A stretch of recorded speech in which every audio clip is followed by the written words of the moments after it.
Welcome FPL Surgery watchers to 8 Simple Rules.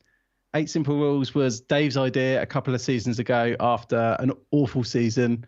He put together 8 rules and put those rules to 8 different managers, 8 different fantasy managers. We're now revisiting those rules. There's been a couple of little amendments by Dave, and hopefully this will help us, me in particular, have a better rank than last season or than ever before. So our guest this week, obviously everyone on YouTube knows Andy already. So welcome, Andy. How are you? I'm doing good. Thanks for having me back on. The good thing is I can't remember what I said last time, so I'm not going to be worried about saying something different because I'm just not going to remember. That's good. That's good. See, I didn't get off so lightly. Dave listened to my one and played my own rules back at me to show that I was a liar. Whereas you're not going to have that. Don't worry. That might be what I am if someone goes back and finds out. But I guess I could have just changed, right? As well, that's fine. You can change a bit of course. The approach. We've changed some of the stuff as well, because obviously a year of doing the rules, you're going to realize some of the rules weren't that good or they need a bit of sprucing up. So we changed it a little bit. But how do we listen back and considering your season last season, Andy? Like, I don't think you need to change at all, mate. You've done exceptionally well for a large portion of it. Yeah. Just need all that same luck for this season. We'll be good. Yeah, some people call it luck, and I would definitely be one of them. You jammy. No, I think me and you were the only people to do the wildcard bench boost thing or whatever we did. That really was, yeah. That was like, such a turning point. Yeah, you done so well, and then I copied it immediately, and look at us now. Yeah, no, thanks, Andy. I mean, what kind of manager would you say you are? Obviously, a lot of people follow your moves, every week on YouTube. But how would you describe it? Yeah, I if someone else was describing me, they would probably say I am safe, boring, any of those words, conservative. Like I'm not bothered about being different for the sake of it. Like I don't look at my team and think, Christ, everyone's got that team. It just doesn't bother me. And I'm definitely someone that looks to these days. I look to stats a lot more than I used to. Like I think the eye test is always like a big conversation versus stats, etc. And of course I watch football, but I think I'm more of a stats kind of conservative manager. So I'm fairly patient with players. I'm not looking to just offload player at the first chance just because they blank or whatever. And I'm certainly not looking to do anything different with my team. Like if my game week 1 team is all 50% owned, I'm fine with that. Doesn't bother me at all. Is it 50% owned? Like, are you probably? I don't really check, to be honest. Do you not check? Is that the thing? Is that how you keep it kind of distant in your mind? You're not even bothered with checking? Yeah, I think like obviously just making videos and stuff in general, you do tend to find the percentages. Like I'm not stupid. Like, obviously I know Salah and Fernandez are going to be highly owned, probably 40-50% plus. But the other players in my team, maybe the cheaper players, Rafinha, Ayling, Veltman, whoever's in there, they're probably a bit lower. But exactly how low, I just don't know. And if they're the right player, then that's all that matters to me, really. I often wonder. I mean, you say you play safe, but obviously because you're putting things out on YouTube, I mean, basically daily. That could, slightly inflate the popularity of some players and make them look more safe, if you see what I mean. As in, like, if I say something, then people will buy them. Is that what you mean? Yeah, I mean, say you picked, a random player no one owned, and you pumped them on a couple of videos, and you genuinely like them. I think their ownership would go up a lot faster than if you didn't. I don't think so, to be honest. I mean, if you think about how many people watch versus how many people, like, I don't know, like right now a video might do 50,000 views or something, like, and all those people are not going to make the same move. And there's going to be 8 million managers by the end of the season. I don't think it's as big as people think it is. I'm sure there is some element of that, but also generally, if I'm thinking about it, so are loads of other people, and they're all doing podcasts or videos and stuff as well. So I don't think it has that big an effect, but maybe a little bit. Yeah, I think that's something we should do. We should just all get together and pick someone who no one would ever pick, like El Neni or someone ridiculous, and just like everyone buy them, tell everyone that it's going to be a great idea, and see how high a percentage we can get them. Who would we pick? Who would you pick, Andy? That no one else would ever want.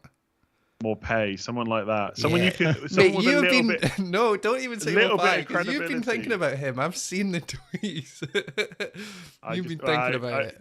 even I'm not going back there again. But someone like him, he's got a little bit of credibility. We have seen him score goals before. Yeah. Okay. So I think if you go completely out there, then people will catch on. Right. Okay. Mopai then. I think Mopai is a great asset, if truth be told. What about you, Rich? I bet you like him too. And Andy's going to make a YouTube video about it, and then we're going to go on all the other podcasts, and we're going to keep pumping this Mopai Dave, number. I like how you said we as in collectively, whereas it would have to be Andy to every little helps. Do this. It's a joint effort, yeah. I've seen the adverts. I know what's going on. I guess there could be a ripple effect. If Andy recommends it, and then other podcasters recommend it on the back of that, and then colleagues copy colleagues, and suddenly.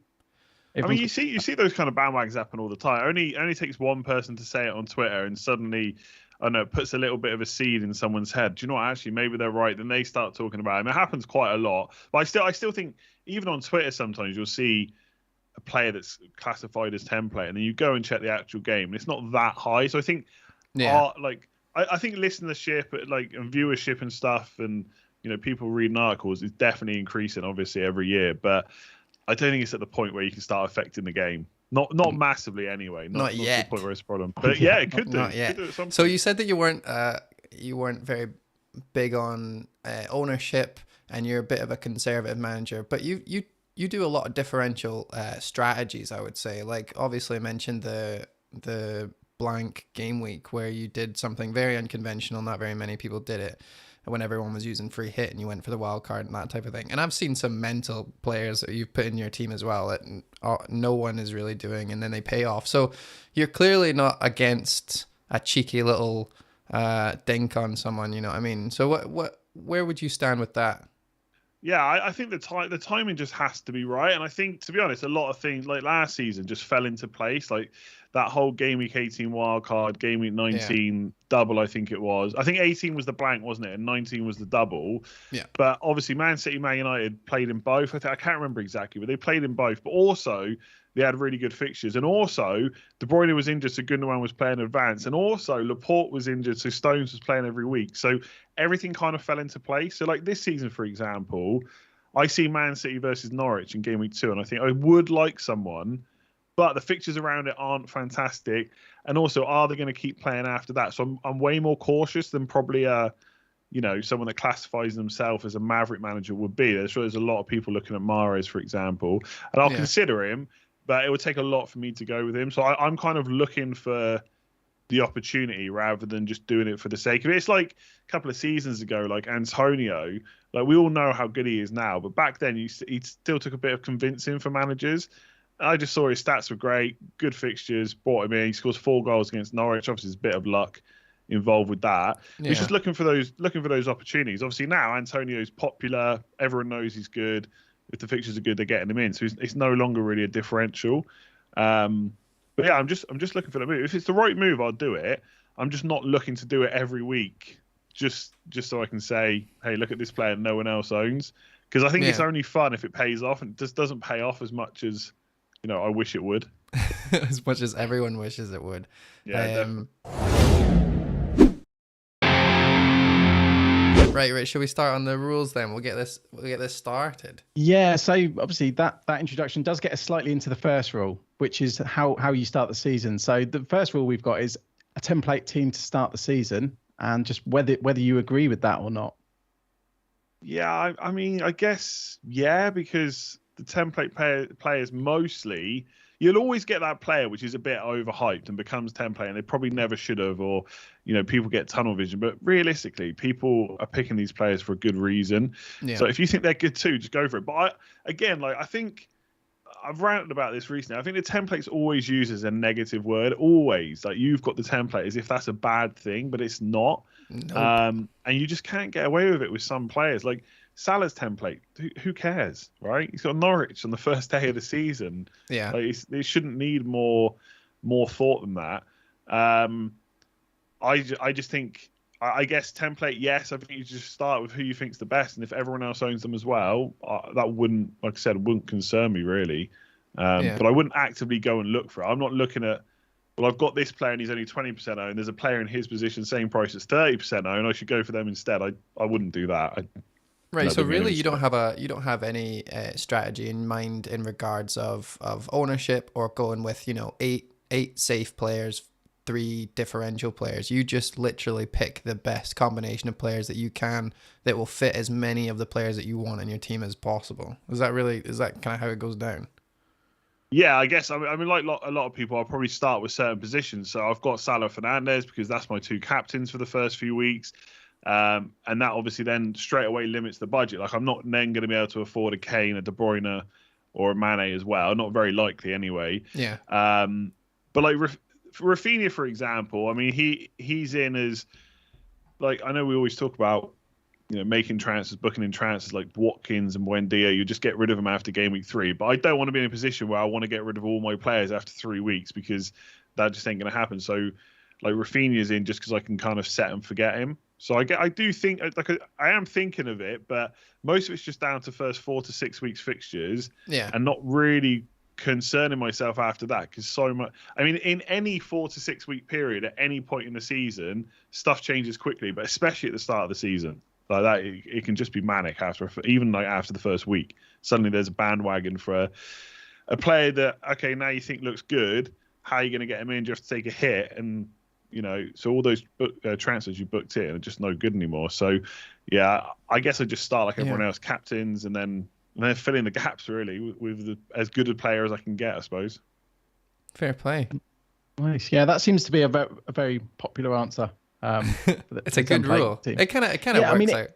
It is a good rule, and it's hard to disagree with that one. But I don't like. I don't know. It's like a bugbear of mine. Like, you start with a template. I mean, but how are people picking their team? Surely they're not just. I mean, some people will just go and pick the most owned players, but like the managers we're talking about on Twitter, I don't know what they mean by that. Like, I'm going with a template. Like, surely they're just picking players without looking at percentages. I think the thing is going template means actively deciding not to go with differential players because they're differential. So when someone says to me, I'm going template, what that says to me, and it's not a bad word in my head, like template is the safest, best way to start the season, hence why these rules even exist. So when I hear someone saying I'm going template, for me that's saying I'm going safe, I'm not taking risks, I'm going to do things slowly and steadily and conservatively, and I'm not going to mess up by choosing incorrect players. And even if I do mess up, a lot of managers are going to be messing up at the same time. So we're not going to be so different. See, Andy makes a really good point here because it does actually, now it's been worded like that, just sound like that rule is I pick a good team for game week. Yeah, exactly. Exactly. Right, I'll change it. Pick a good team. No, but that's what I keep saying to people. Like, is what most people, when they say I'm going to pick template players, what they mean is they're going to pick players that are quite likely to score points, which is basically the aim of the game. I kind of get it, right? I get that at the end of the season, if you're behind or you're behind in the mini league, there is a chance to go a bit different, just because you're just trying the last thing you can to get ranked. Yeah. But at the start of the season, I just pick the best players. Like FPL is just fairly simple, right? Yeah, all right, fair play. Pick a good team. Yeah, perfect. Sorted. All right, I love it. Loving these rules so far. Rule number 2: get the most points. Right. Rule number 2 is it's not. It's not. Use price points to balance your team. So what that is giving you a bit more instruction on how to start with that template team or that good team, would be to make sure that you can at least get to any player within 2 moves. We were talking a lot about Kane in this instance. Last season it was an Aguero issue, where you don't really want to start with these mega superstars because of how expensive they are, but then you also don't want to price yourself out when moving on. So using price points, do you do it? Do you care? Sounds like you don't care. No, I do kind of care. I do think about this a bit. But I think I wouldn't worry too much if I was like 100% sure I was just not going to want that player. So like Kane is a tricky one because if he moves, then I might want him. So the fact that I've got Fernandez, for example, I'm aware that I can probably move to Kane in 2 moves. So that is, but if Kane was staying at Spurs and Spurs had, I don't know, City, Liverpool, Chelsea, Man United in the first 5 or 6 game weeks, then I wouldn't be so concerned about not being able to move for him because even if he scores against one of them, I'm not suddenly going to want him for Man City and Man United. Right. So I think it depends on the situation. Like this season, it probably is worth being able to move. But two moves is probably where it's at, but you've got to be realistic as well. Like, I've got Trent Alexander-Arnold, so it's all well and good saying, well, I can move to any defender, but I'm not going to want to move Trent Alexander-Arnold unless he gets injured. So you have to be realistic. You can't literally cover every single point, but I do think it's why 5 at the back will never be appealing to me, because you spend like 6+ million or 5.5 plus on 5 defenders. It's a lot of cash spread out, and it does leave you inflexible. So I do think about this a bit. And I think this year in particular, like if Kane moves, and I know the Haaland to Chelsea transfer probably, I don't think that's going to happen this year. It's a bit too late, I think, yeah. But it could be another one of those seasons where moving big hitters around is good. So be in a position where you can do that. Like, I've got Salah and Fernandes. If I just had it Salah, again, I could technically move to anyone else, but I'm never going to want to move Salah on. Yeah. Not for the first few weeks anyway.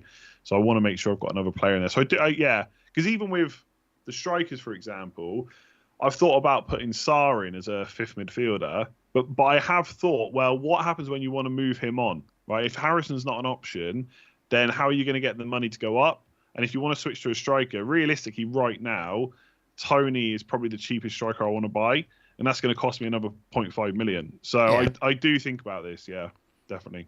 I think it's a good thing to think about. Amazing. Nice. I'm really glad, because obviously the one of the things that some managers say is that it just kind of happens naturally. But for you, I think it's almost like you target a certain player or two in your head, and you think, right, if this goes wrong and I don't want them anymore, or if it goes right and I do want them and I don't have them now, how do I get to them? So it's almost like you've got a certain position or two in your mind where you're already thinking of moves ahead. And obviously you need to sorry, go. No, sorry, I interrupted you. But to give you another example, I wouldn't necessarily stop me doing something. So if I had like Antonio and Watkins, my 2 strikers in a 3-5-2 or something like that, then I would be thinking, well, what if I need to get to Bamford or Calvert-Lewin? But if I didn't have a good way to strip 0.5, I would just leave it. I wouldn't change my team on the off chance I might want them. But if there is a way to do it, then I would do it. Like, for example, I've got Fernandes and I can't remember. I think I had like Fernandes and Buendia. That's almost the same price as like Sancho and Son. So if you went Sancho and Son instead, I know it's not quite the same price. But I get it. Then you're not completely ruling yourself out of getting Fernandes quick if it went wrong. Like if you wanted to try something a bit different. Yeah. So yeah, it is worth thinking about, I think. Perfect. I like the point you made about where you were quite realistic, where you said you probably wouldn't want to downgrade Trent, because I think a lot of people end up picking players like Trent thinking they can downgrade them if they need a bit of cash, but it's a lot easier said than done when it actually comes to it, especially if Trent's playing well. Yeah, I did it last year. Luckily, well, I say luckily, not for him, but a couple of weeks later he got injured anyway. But it is a hard move to do. I'm not against that, moving him on at some point. To be honest, I've not even really checked Liverpool's fixtures past like week 7. But if they had a really bad run, I would consider it. But I know for the first 6 to 8 weeks or whatever, that I'm probably going to want to keep him. It would take something big like an injury to get rid. So he's not really a cash cow essentially. It's one of those things. It's one of those things I always see with people having Trent and Robertson in their team, is that as soon as something goes wrong or as soon as you need money from somewhere, one of those guys are getting downgraded very, very soon. So yeah, it's definitely difficult to keep your hands in your pockets when you've got money like that tied up elsewhere. Anyway, should we move on to the third rule? I just realized I'm not got my lights. That's all right, don't worry, we don't want to see you too clearly. Go for it. So our third rule is quite simple. It's simple captain choices. So Andy, when you go to pick captains, are you looking at doing a simple captain? I guess the definition of simple would probably be the T word again. So maybe a popular, template captain or a popular captain. So not template, but they would have to be like a premium known asset. Like if I look at my team right now, like Tony or Watkins or Antonio, maybe Antonio, to be fair, if it was the right week, but Tony, they're never getting my captaincy, right? I think the only time I only captained like 6 players last year, and they were like Fernandes, Aubameyang, Salah, De Bruyne, and Kane, and then maybe like one on Son, one on Bamford, but only because it was a double game week, and that was about it. But even saying that, they weren't necessarily all template, because early on in the season, I think I went Salah a couple of times when people were going for De Bruyne, and I went De Bruyne when people were going for Fernandes. So it's just a different big hitter essentially. So again, I'm looking at stats and I'm looking at the fixture. Like I do put quite a bit of emphasis these days on like expected data. So if Man City are rocking up and the team they're facing is just not looking good, it's not. And I don't think it's always as obvious, because sometimes you get those weeks where City and Liverpool have both got a good game. So I'll probably use data quite a bit on those weeks just to see who is actually the worst defense, and go for that, even if it's against a popular thing. I do think there is some. I'm going to contradict myself with the template thing now. There probably is something to say to just not fight in a battle against the template sometimes. So if I really, really, really was unsure, then I might just go for the template pick. But to be honest, I try and pick my captains in advance, because then you don't get persuaded by what's just happened. Because sometimes a player scores and then suddenly everyone's captaining them. Whereas I try not to let that affect me, because a good player doesn't just get good from one goal the game before. Okay, they could get a bit of confidence, but it's hard to measure for each player. So I will, before the season starts, I will pick my captains for the first 4 to 5 weeks, and I will, unless something big happens, I'll try and stick to them. But it's always going to be like a Salah, a Fernandes, a Kane, a Son, something like that every time. So your rule would probably be, instead of simple captain choices, you tend to go for premium captain choices. I mean, we mentioned Trent. I mean, would he ever fall into the thinking? Because obviously he's a premium at his price point. Nah, I just can't take the clean sheet loss. That's all it is. I just think, like, Trent is brilliant, right? For a defender, he's amazing. We haven't really had too many defenders like him, like Baines in the past, Alonso for a stint, obviously, as well. Yeah. But I just think for any fixture where he's got a really good chance of getting a good score, like Salah's got a better chance.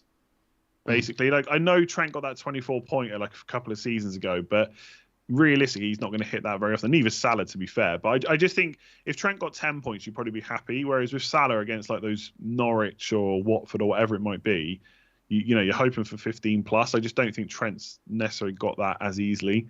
So I never. Apart from Duffy, when we all captain. All right, moving on. Moving on. So premium attackers as captains. Well, I actually wanted to make a point to that, because obviously making it just your premiums means that you're simplifying your choices. You only have 3 of them. So it's not like you're with Rich, for example. He will look at his whole entire squad, not just the 11, and be like, right, what am I doing now? Sometimes he'll go mental. I've seen it, right? Whereas what you're saying last season, when everything had gone wrong, but mate, you still did it. I can't believe it, and it came off too. Unbelievable. Whereas what Andy said is that I'm picking between 3 players every week, and if one of those changes, it's probably for another premium, in which case I'm still only picking 3 players. So I feel like it's the same page as simple captain choices, but it's not that you're not going for the most captained. You don't care about going against the template choice, I guess, or the most owned. It seems like you just don't take that percentage owned into consideration at all, really, which is different. But the reason, like, I wouldn't look at my whole team is those players are in there because I want to captain them. Like, I last season I did swap my premiums about quite a bit. I mean, Salah barely left just because it's Salah, right? But I've swapped Fernandes to De Bruyne, for example, to captain De Bruyne. So there's no need to look around my team, because I've already decided I need De Bruyne for that week, so I've brought him in. So once I get there, I already know I'm captaining him. And I do think if people made less decisions, they'd probably do a bit. Like, it's not even making less decisions. It's just that I've made a decision, and has he got injured? No. Has the rest of the team got injured? No. He's still a brilliant player. He's still playing a weak defense. Like, that's it. I don't need to overthink it any more than that. I think that's where problems start sometimes. I actually really like the idea of picking your captain beforehand and not going into recency bias. Like if Salah scores a hat-trick, everyone's going to be captaining him the week after, whereas you've already put down De Bruyne or whatever to start as your captain. I like that idea. I might actually incorporate that as a good caveat to this. But anyway, we'll move on, and the next one is no hits. So obvious caveats apply if they get injured or there's a double or a triple. I don't want to hear any of that, all right? What I want to hear is if you have just that, oh, I really want that player, I really want to take him and bring him in as a hit. Do you subscribe to the idea of, we'll wait for that disco to finish. Well, do you subscribe to subscribe to the idea of just no hits, or are you quite affluent in the language of hits? Yeah, I'm open to it. I think some people like actively look to take them. Like, how can I, what hit can I take this week? I don't really do that. Right. If it wasn't because of injury and stuff, which you've ruled out, I'm not allowed to say, then it would be more to like if I needed a captain, for example, I would happily take a hit for that. If it was okay. Yeah, I think so. But again, my hope would be that I'd plan that I don't need to take that hit. But yeah, if I need to, so be it. Or perhaps like a restructure of a team. Like I think I can't remember what week it was. I think it was when Kane had a double against like Fulham and Burnley. I think I can't remember what game week it was, but I needed to take like a -8 to get him in. But I also knew that I wanted him for the rest of the season, or for a long period after that game week. Yeah. And at the same time, I still had my squad from when I bench boosted like weeks earlier, so I still had like a lot of money in my second goalkeeper. I still had a more expensive fifth defender, so I just used it as a chance to restructure my squad and get the captain that I wanted all at the same time, and to beat the price rises. Right. So when you do hits, you really do hits. Like these hits are pre-planned, and they're more than just I want this player, I'm bringing him in, I've already used my transfer. These are long-term restructuring situations mostly. Yeah, although I'm right now, I know at the start of the season there's more likelihood for me to take a hit because the price rises are crazy, and that it kind of half worked for me last year and half didn't. Like I ended up using my wildcard because I just took too many hits too early, and then I think it was game week before game week 5. It was over the international break. I took a hit right at the start, and then De Bruyne got injured on international break, so that would have been a -8. So I just popped my wild card. So it can backfire. But I think to hit price rise at the start of the season, it can be worthwhile, especially if you've got like a backup player. But again, like sometimes it'll be just because I want that player and I haven't pre-planned it. But hopefully you've planned. And again, I really like.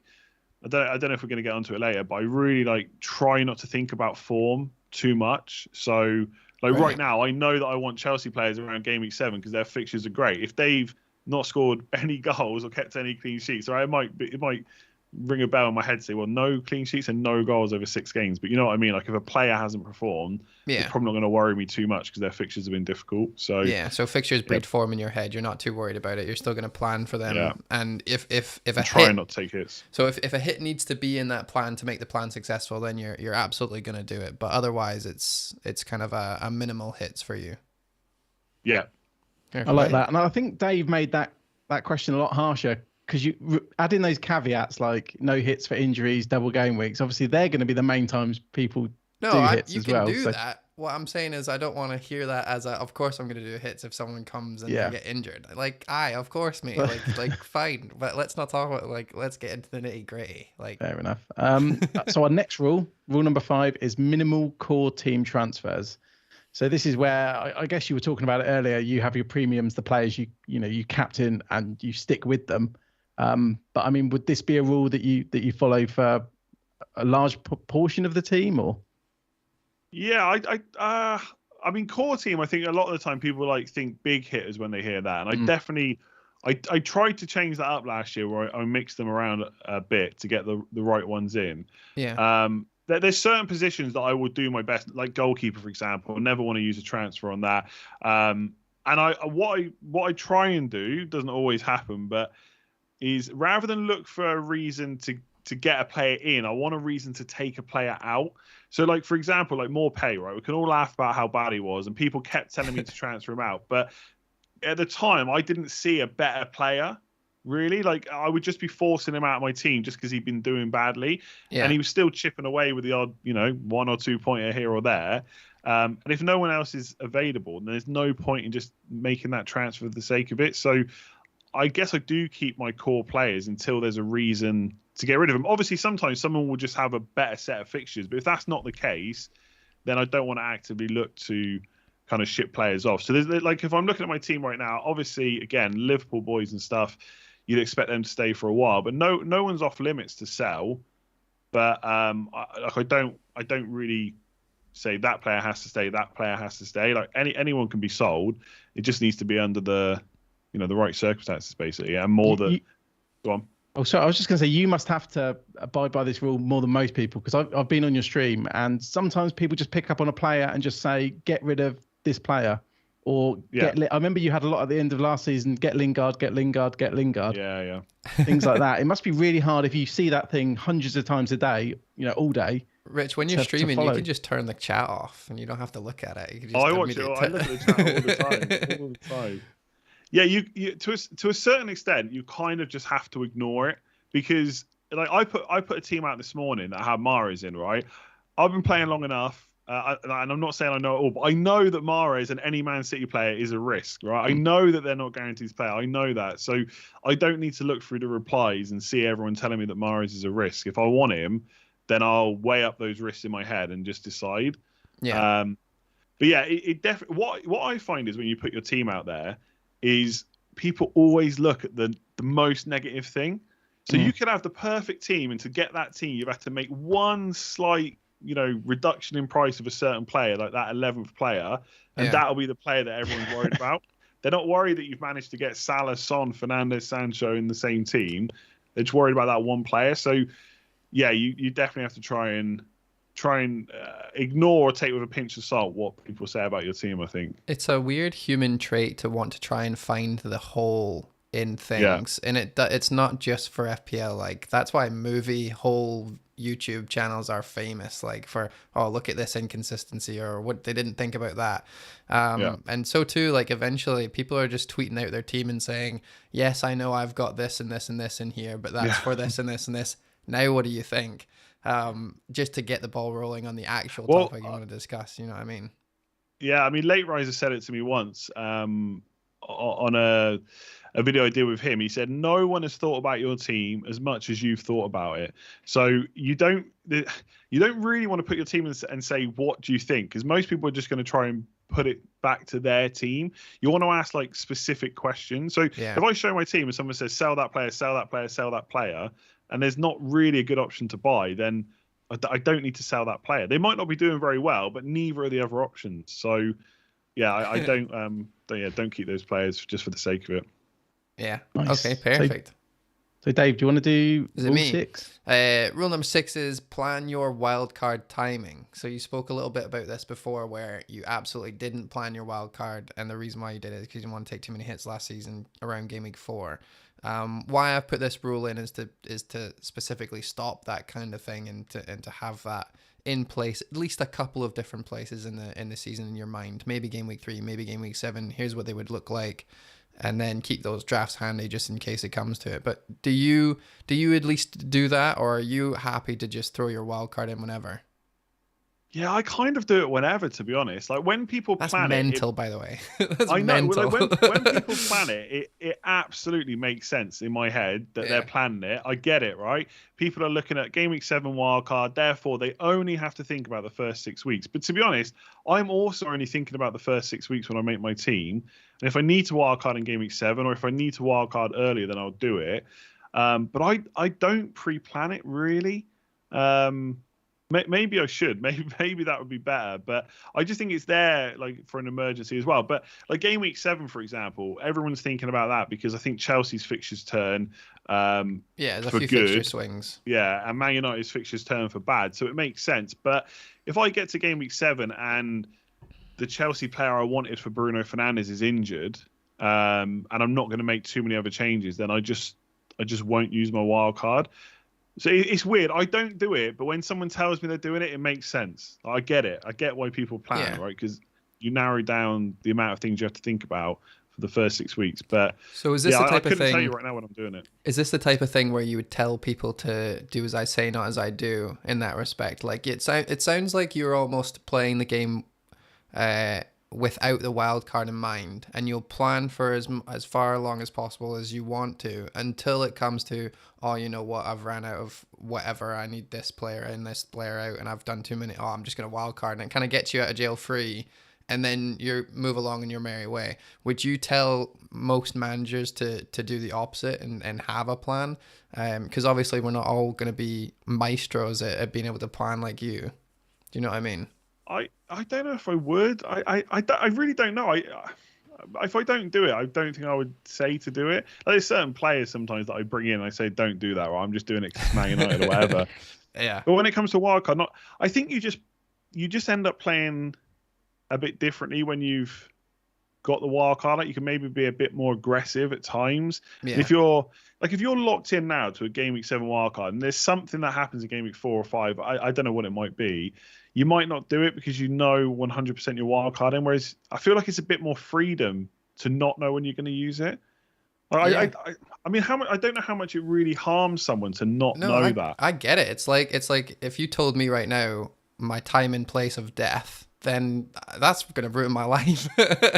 You know what I mean? That is a great comparison. Wildcard and FPL, and knowing when you're going to die. Wait, I'm gonna lose my mind. I'm gonna start thinking about it all day. I'm gonna, you know what I mean? Whereas you play with some amount of freedom when you don't know when you're dying, or you don't know when you're wildcard, and I totally get that. I've never thought about it like that, but now I can't stop thinking about it.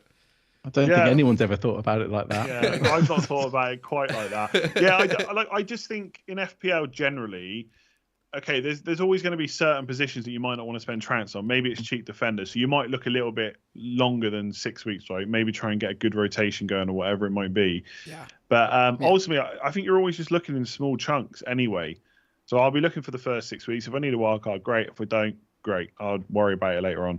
So I would say though, on wildcard, sometimes I do think you get a bit more focus once it's gone, because you have to plan then. It's time to knuckle down.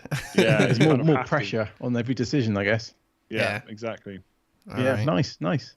So rule number 7, it's basically to not have team or player bias. So I suppose you support Man United, but I guess this also, after the Euros, could apply to England players as well. I mean, do you have any biases for players or teams? Well, I try and not do that. I mean, I have in the past with Man United, and I'm quite open when I say, like, this player is not really a great option. There probably is a better one, but I'm going for just because I want to see Harry Maguire finally score off a corner while he's in my team or whatever. The Bruno assist. I mean, put it this way: I'm a Man United fan. Last year, I got accused of having a Bruno Fernandes agenda just because I didn't have him in my team. So, like, it works both ways. But yeah, like right now, like, everybody knows Fernandes is a great option. Everyone knows Shaw is a great option if they're fit, obviously. Whereas Sancho is playing on my mind in both ways. I'm thinking, have I put him in my team because I genuinely think he's good, or have I put him in my team because he's a Man United player? And I can answer that for you if you want. Yeah, because it's probably because he's a Man United player. But yeah, I definitely don't do like no Man City players, no Liverpool. Like, I don't bother with that, because that just really cripples you when you're trying to make a team without Liverpool players. Would be chaos, right? I try not to. Is there any players that you have had in the past that have burned you, and so you're saying to yourself, I'm never bringing them in again? Is there any players that you've not brought in potentially, and you've hated not having them, and so you've thought to yourself, I'm never bringing them in because they hurt me so much not having them? Is there anything like that that's kind of playing on your mind from seasons past? No, I don't think so, which I think is a good thing. Yeah, you're following the rule. Yeah, it's like it was like Danny Ings maybe a season or two ago, like injury-prone Danny Ings. And then I remember looking at it on stream once. I was just going through it, and I was thinking, well, he scored in all these fixtures, and they're really tough. He's got really good fixtures coming up, and he's played for this many games in a row now. Maybe he's over them. I know he then got injured loads last season, but it was trying to forget that previous bias that this guy's injury-prone. He's going to get injured again. So I try not to really. I try and have an open mind. Subconsciously maybe, but when you ask the question, there's no one I can think of right now that I wouldn't own. Good, I don't think so. All right. So we're coming to the last rule, and this is the guest rule. And you can't say that I didn't warn you, because I absolutely did this time, because I got so much flack for not warning people last season. So anything that we haven't added that you kind of follow religiously? Do I follow? Well, I mean, the form one I said earlier, I do. I try not to worry about that. I know it's like a big thing on Twitter, and generally goes back and forth, and there never is agreement. But I do tend to try and not worry about form, and sometimes it hurts. Like Jesse Lingard, I'm telling you right now, Jesse Lingard will not do that again the next couple of seasons. He just won't score that many returns in that few game weeks. Yeah. And sometimes it hurts, and other times it doesn't. Like one of my favorite moves last year was taking Fernandes out for De Bruyne and captaining him when just nobody wanted to get rid of Fernandes. And there was all that talk about how De Bruyne just could not score from open play. And I'm sat there thinking, like, this is one of the best players in the world. He's just, sometimes that happens in football. Like sometimes players just don't hit the target. Like even no matter how much they're paid, no matter how good they are. Like even Messi misses, right? And I put him in and he scored twice. And then suddenly the conversation was, yeah, he's looking better now. He's scoring from open play. And I'm just thinking that's the same player. He just happened to get a couple of easy chances. So yeah, I think ignoring form. One other I would say is like there's giving you kind of half a rule-ish is like so much stuff in FPL is just not black and white. Like it's always, are you form or are you fixtures? Like it's never just one or the other. Are you stats or are you eye test? You can do a bit of everything. Stop. I guess in some ways, like don't have those rules. Be open to be flexible. Like even if you've got a set way of playing, sometimes you need to change that. Like there will be those occasions when it happens. Like when we wildcarded last year, super early. I'd never usually do that, but all the circumstances were just there, and I thought, why not? Yeah, it's funny that you're telling a bunch of fanatic football fans to have a more open mind than just one thing. It's always very ironic when I hear that. But yeah, 2 rules instead of 1. That was good. Much better than Tom's rule. I won't tell you what it was, but it was a quote from a bloody song. It was Ronan Keaton. I'll let you figure it out. No, it was interesting, but thank you very much for those. So in regards to our rules overall, what are you thinking? Good set, needs some revisions? Yeah, no, I think most of them are pretty good for getting a solid team. I think picking good players is a great start. That's definitely what you should do. I do really think planning ahead and not letting what's just happened affect you too much. It's not like saying that your opinion can change based on one match. Obviously, there's certain factors that go into it, but yeah, don't be too put off. Like if Salah doesn't score for 3 games, it doesn't mean he's not going to score for the rest of the season. He's probably just having a bit of a few off days, I guess. So yeah, I think it's a good set of rules that will get you pretty far. Then you just need a bit of luck on top of that. Yeah, I love that you've basically rewritten the first rule for that Dave's done. I mean, but that's what I hear. Oh, he's got a template team. All right, great. He's got a team of good players that are probably going to score a good few points. That's what I hear when I hear template. Like I said, it just doesn't. I mean, it bothers me when people, because of the way people talk about it, but it doesn't bother me having a template team. I think people don't like the word template team because I think I think when you're chasing someone in the mini league and you can't catch them, you start accusing them of having a template team because they've got a good team and you can't catch them. So I can't relate to catching. I get it. It can be frustrating. There will be times probably when the template is difficult to break as well, right? When there just isn't that player doing the business. Last season, yeah. Yeah, but you've just kind of got to bide your time and just hope for the best, I guess. There always will be opportunities, but FPL is hard and sometimes it just doesn't go your way. And I guess you've got it's all well and good saying I did really well last year, but the year before I definitely didn't. And that's just. Was it life is a roller coaster? It was. There you go. See, your FPL rank is a roller coaster. There you go. You just got to ride it. Yeah, exactly. All right. That's brilliant. No, thank you very much for coming on, Andy. And I mean, it sounds silly saying this, but you can follow Andy on YouTube. Let's Talk FPL. But let's be honest, you're the first FPL account everyone subscribes to. But thank you for coming on the surgery to do these 8 simple rules. My pleasure. Thanks for having me on. No worries. Thanks very much. Only one last thing to say, mate. Up the pod. Up the bloody pod. See you guys later.